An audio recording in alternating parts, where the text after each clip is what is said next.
Hi friends. அத்தியாயம் 9. அம்மாவுக்கு பயந்த சுபாவம் அங்கிள், வேற ஒன்றும் இல்லை. பயமா?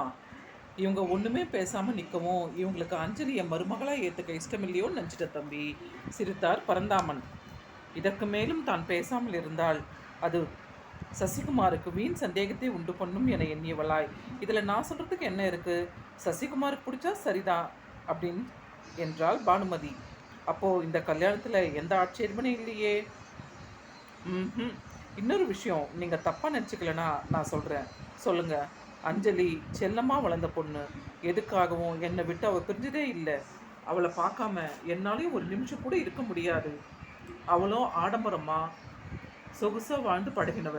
அரண்மனை மாதிரியான வீட்டில் வாழ்ந்துட்டு சசிக்கு கழுத்து நீட்டின பிறகு இந்த சின்ன வீட்டில் வந்து குடுத்தனம் பண்ணுறதுங்கிறது ரொம்ப சிரமம். அதனால் கல்யாணம் முடிஞ்சதுக்கு பிறகு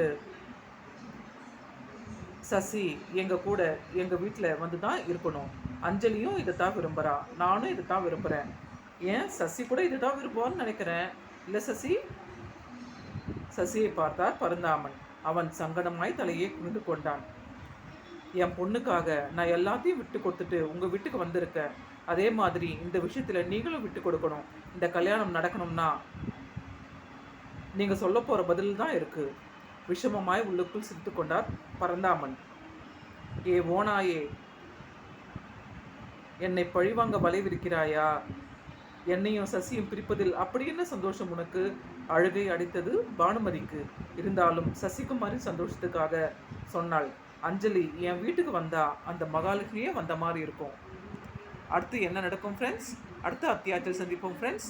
பாய் ஃப்ரெண்ட்ஸ்.